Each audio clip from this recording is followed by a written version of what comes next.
Down goes Bama in a wild week one, full of craziness and insaneness. I know that's not a word, leave me alone. But anyway, make sure to like the video, subscribe to the channel, and hit the notification bell so you don't miss anything. All that is completely free, it just helps out the channel. So, let's dive into our week one wrap-up. Minus the North Carolina TCU game that plays tonight. Gosh, week one's fun. Anyway, so Florida State upsets the nearly two touchdown favorite Alabama Crimson Tide, and not only that, they beat them 31-17, 2 scores. And this is quite simply, this is nuclear. This is absolutely nuclear for Alabama. And you can sit here and say, oh, it's just one game. We got a whole season ahead of us. And you can sit there. You can tell yourself that over and over and over again until you're blue in the face. Reality is, Florida State, they're not on the tougher side of the schedule. I think Florida State's better than what we realize, but they're still not on the tougher end of the schedule. They're on the weaker end. I mean, you have UL Monroe, and you laugh now, but we turn the clocks back to 2007. Don't be laughing so hard. You have Wisconsin, which that should be a win. And then you have to go to Sanford Stadium, between the hedges against Georgia. You got Vanderbilt. We all know how that went last year. You go to Missouri. And Missouri, they are a competent team. Then you have that third Saturday in October, Tennessee. And this is all back to back to back here, ladies and gentlemen. Then you have to go to Williams-Brice Stadium and play South Carolina. They're better than Florida State. Then you have LSU, who many people have as a national championship favorite. And then you have Oklahoma, who has retooled, revamped, and now they look really, really good. Eastern Illinois, which it's Eastern Illinois. And then you have at Auburn, who just beat a Baylor team who I think is at an identical level as Florida State. And this wasn't just like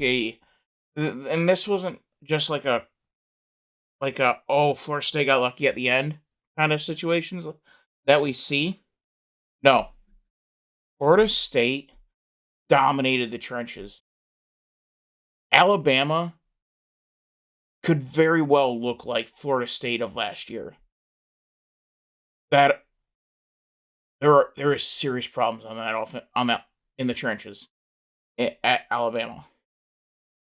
You can sit here and say, "Oh, it's Alabama. It's not going to get that bad. It can't get that bad. It's Alabama." Well, I'm old enough to remember because I'm older than 2 years old. The year before that, Florida State went 13-0.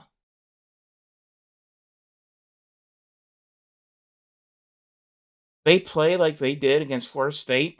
You're looking at 1, 2. You're looking at 4-8, ladies and gentlemen. They play like that. Sorry, you're not getting an SEC win. You're going to over in the Southeastern Conference. I mean, in that Wisconsin game, that's going to be a fight. That's a toss. And dare I say, UL Monroe, they got a Bama number. But in all seriousness, like, it's going to be fighting, scratching, clawing for a bowl game You can forget the playoffs. This is for a bowl game. And then you have the other side of the coin. You have Florida State. They are on cloud nine and very well should be. This team, this program, this fan base, they went through a absolute hell last year. 2-10. One of those wins was against Charleston Southern. They had one win against a Division I opponent all year last year. It was horrific. It is a fate worse than death.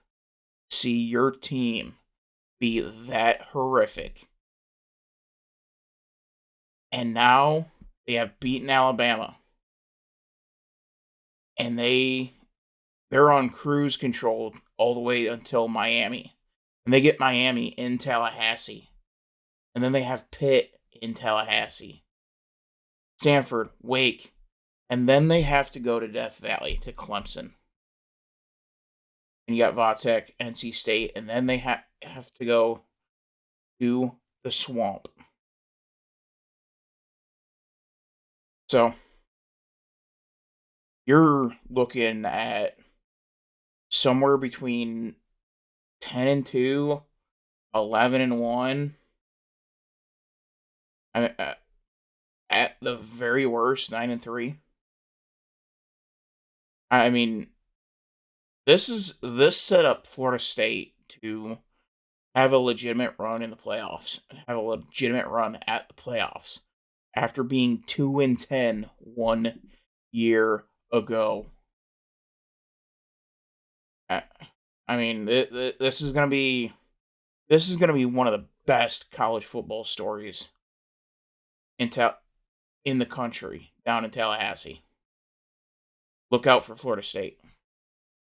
So, now that is in the books, let's hop to the order.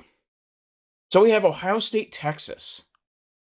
Ohio State beating Texas by a whopping high-scoring affair of 14-7. Yeah.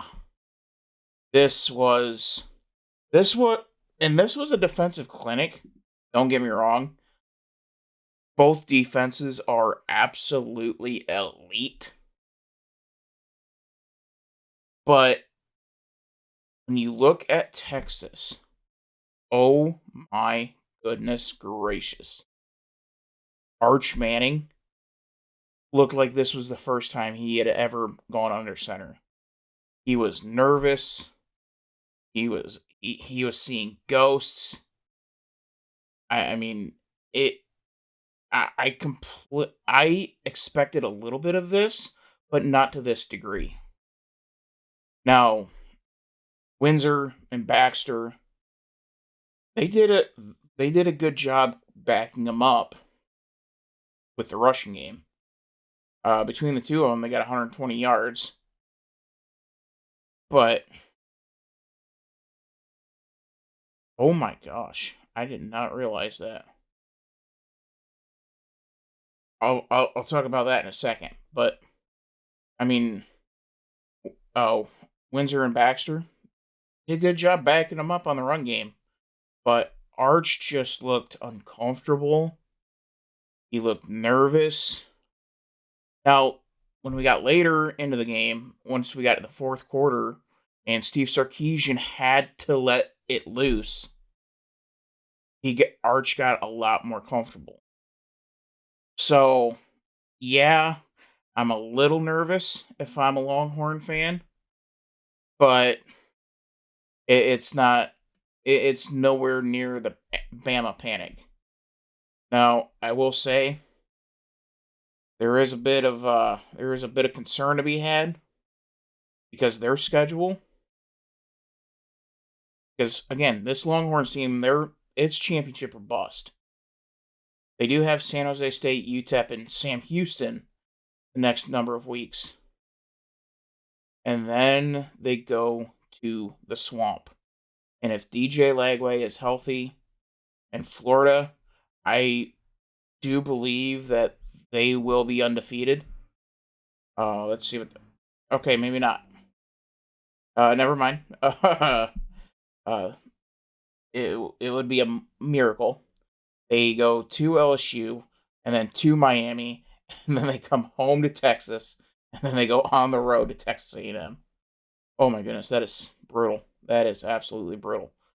But and they got South Florida, which that's a game we'll be talking about a little bit later. But they but yeah, Florida, here I'm looking at this schedule. They're gonna be a playoff caliber team at like 7-5, 8-4.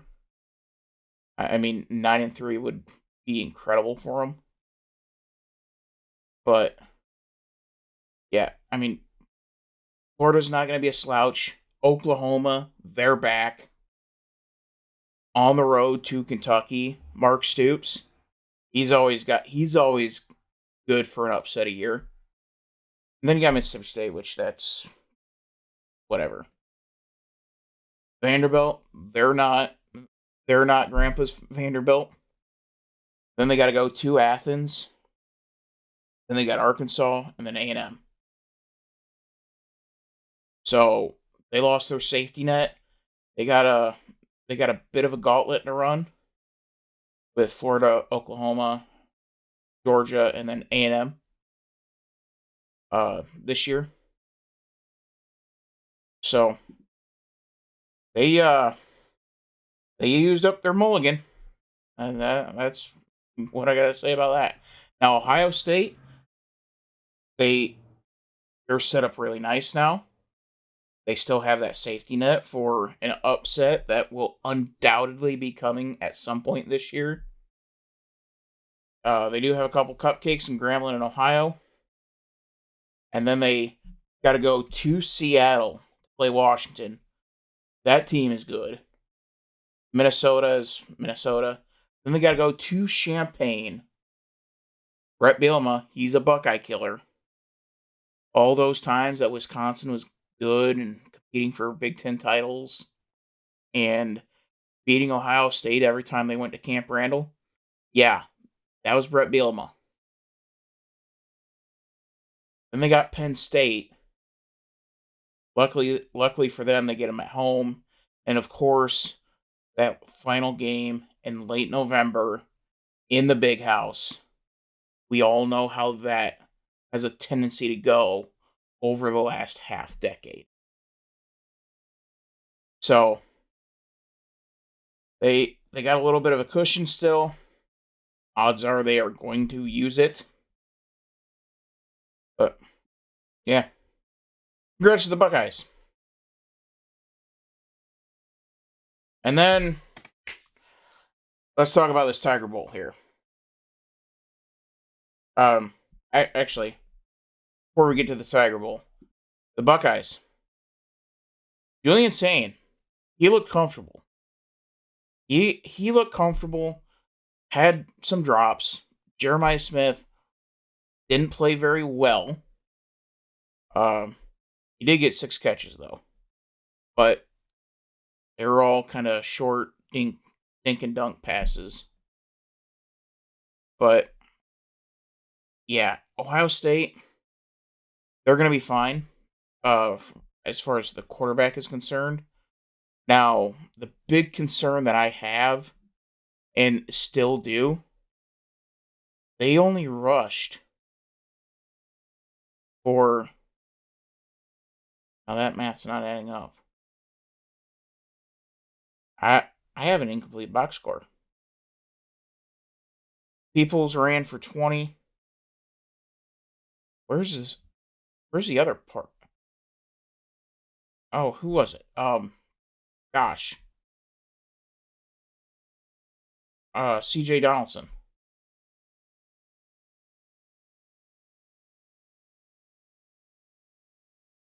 Yeah, CJ Donaldson Jr. he ran for a lot of yards. I don't know why he's not in this box score for ESPN, but he did a good job.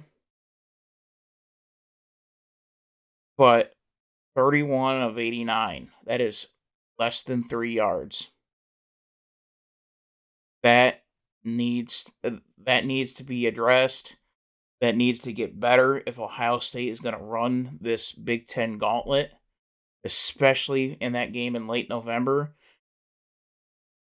Uh, Even when we get there, they're going to need it for Seattle. Seattle is a tough place to play. The Huskies, they're a tough team to play, especially in Seattle. So the running game has to get better. Jeremiah Smith, he gets them. He got away with a mulligan. Didn't play well. Still won. I mean, they got a nice little ball club. They got a shot. They got a shot at the repeat. Now we can go on to the Tiger Bowl. So LSU Clemson. Oh boy. LSU Clemson. Both quarterbacks, Klubnik, he struggled a bit. 19 of 38, 230, and a pick.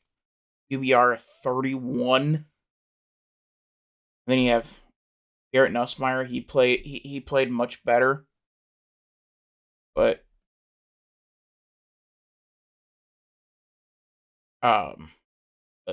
still had kind of identical numbers though. QBR was a lot better. He was a lot more efficient. 28 of 38, 230. But the running game for Clemson, oh my goodness. 19 carries for 32 yards with this Clemson rushing game. 1.7 yards a carry. That is losing football every single time. Every single time. That was the difference in this game. Caden Durham, 17 for LSU, 17 to 74, 4.4 yards a carry and a touchdown. That was your difference. And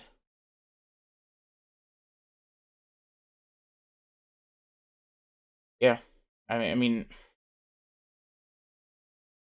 you got to be able to run the ball. You got to be able to play defense. Both teams got the defense down. But you got to get the rushing game going for Clemson if they want to repeat as ACC champions and punch their ticket into the playoff. Because this ACC, I truly believe, is now with Florida State officially in the fray. You're looking at Clemson, Miami, North Carolina potentially, Miami. I mean, you got 4 or 5 teams that can win the ACC. A lot of people think Pittsburgh may be lurking around. And then we go on to the game that was yesterday. Notre Dame, Miami. You had the ups, you had the downs. CJ Carr, that one interception was the difference. Miami turned it into a field goal. And lo and behold, Miami beat Notre Dame by a field goal.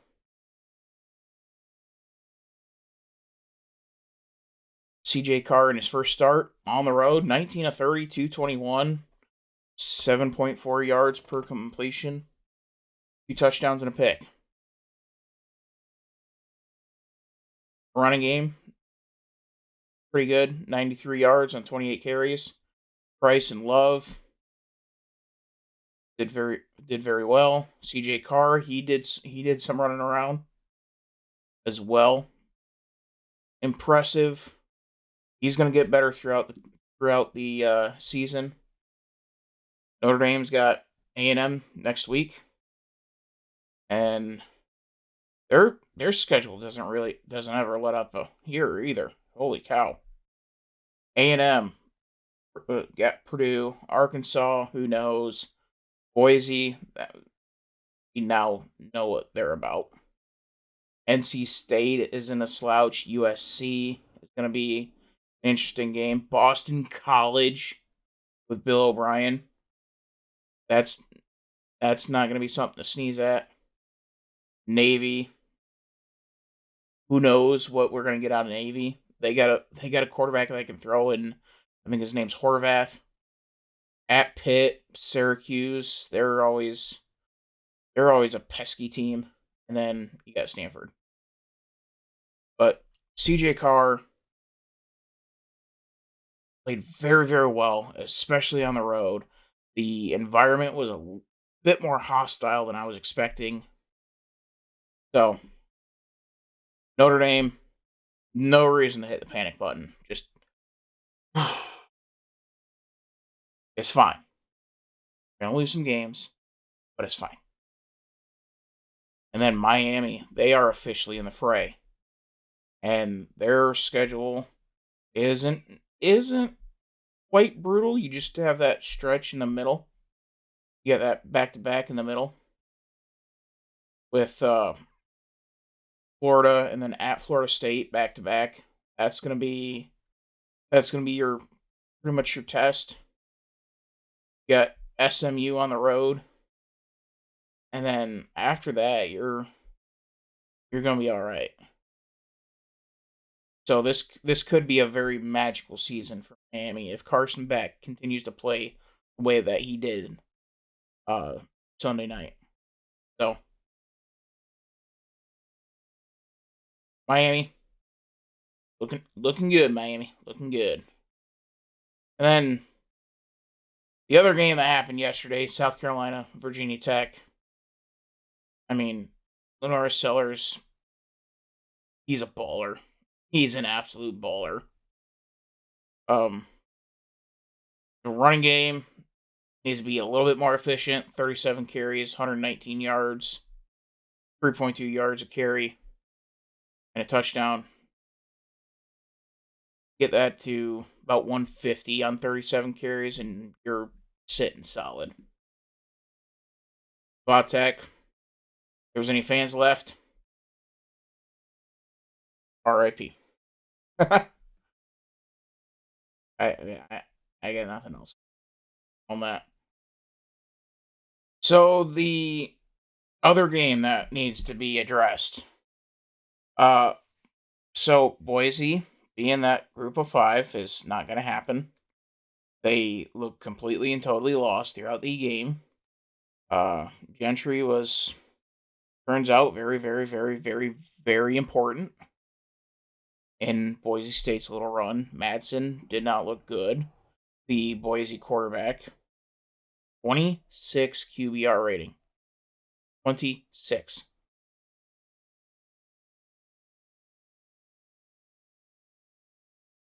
It's bad. It is bad. 122 yards on the ground.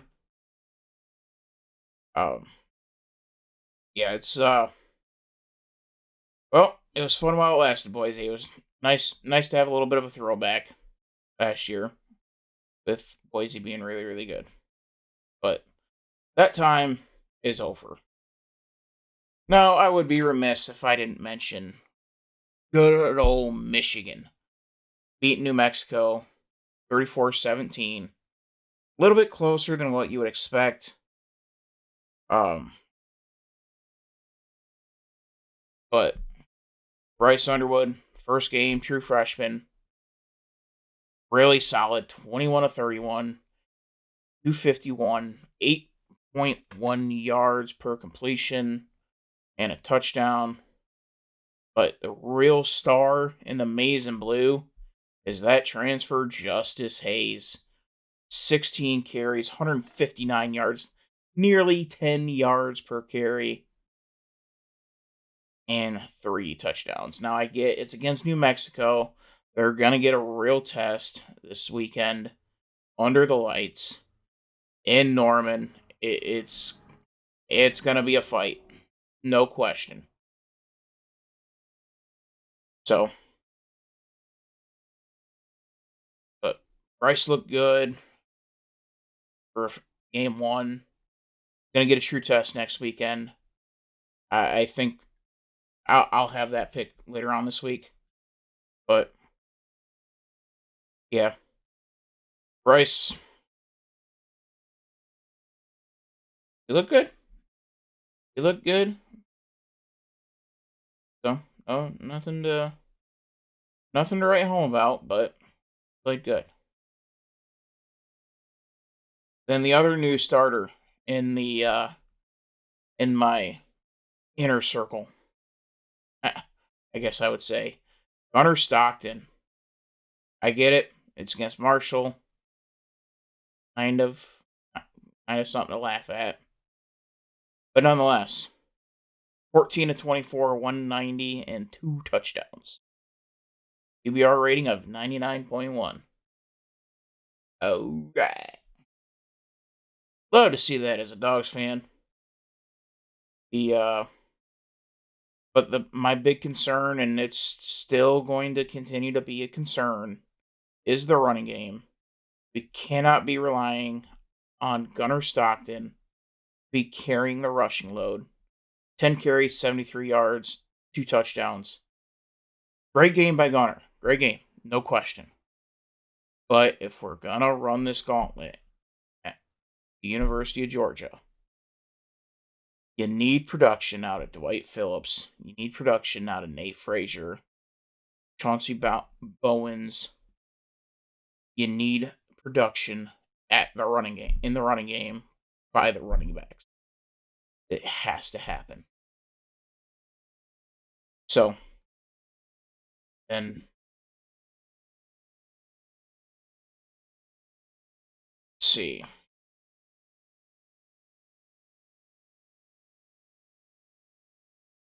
All right, I think that's all the games that I wanted to point out, talk about a little bit.